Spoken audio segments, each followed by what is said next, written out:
The shame of the American cartel. Why the world can no longer respect the USA. Headline: The Epstein Files, a moral collapse of the global elite. Part 1. The silence of the superpower. We are told that America is the land of the free and the home of the brave. We are told that the United States is the police of the world, going to other countries to teach them about human rights and justice. But today, in 2026, the mask has fallen. The world is looking at the Epstein files, and what we see is not a democracy, it is a cartel. For many years, children were being bought, sold, and abused. This was not happening in a hidden jungle.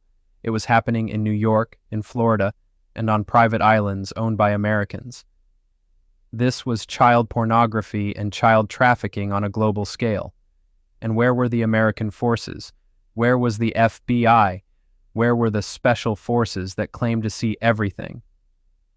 They were silent.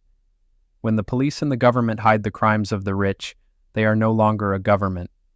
They become a gang. A big American cartel of gangsters in expensive suits. Everything went in and out of the USA. Therefore, the USA must take 100% of the responsibility. You cannot blame other countries when the heart of the evil was in your own backyard. Part 2. The Company of Geniuses. There is an old saying, where there is smoke, there is fire. We see the names in the files. We see the billionaires, the geniuses, the world leaders. We see Bill Clinton, who used to speak such nice words and was a hero to many.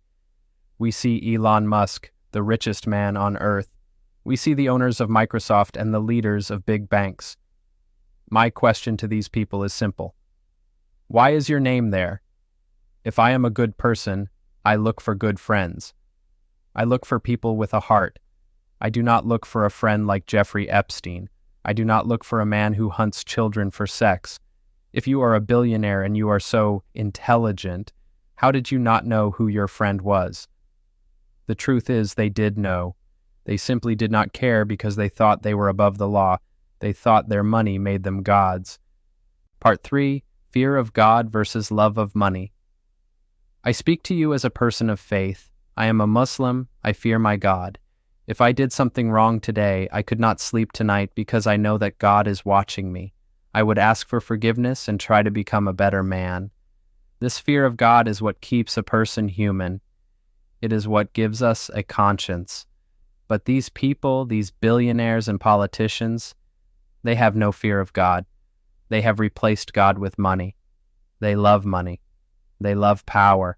And they love their own desires more than they love the lives of innocent children.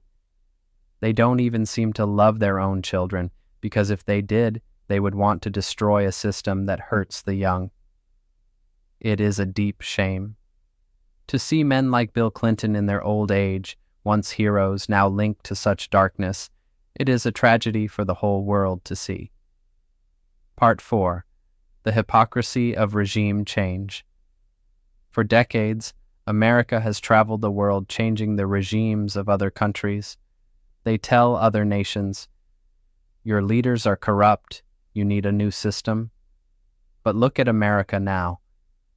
The most shameful truth in history has come out, and the leaders are protecting each other. The American people are not strong enough to change this because they are distracted, but the rest of the world is fed up. We see the truth. We see that the system is built to protect the big cartel of the rich. If America wants to lead the world, it must first clean its own house. It must stop the cover-ups. It must stop blacking out the names in the files. Conclusion. A message to the elite. They will try to close the Epstein files soon. They will try to make the world forget. But you cannot hide the smoke forever. The fire has already burned your reputation. To Elon Musk, to the Clintons, and to all the rich people in those files.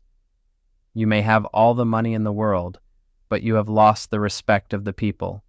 You may have gained the world, but you have lost your souls.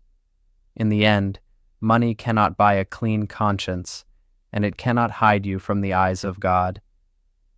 The world knows the truth now. America must take the blame, and the people must demand justice. We will not forget the children, and we will not forget who protected the monsters.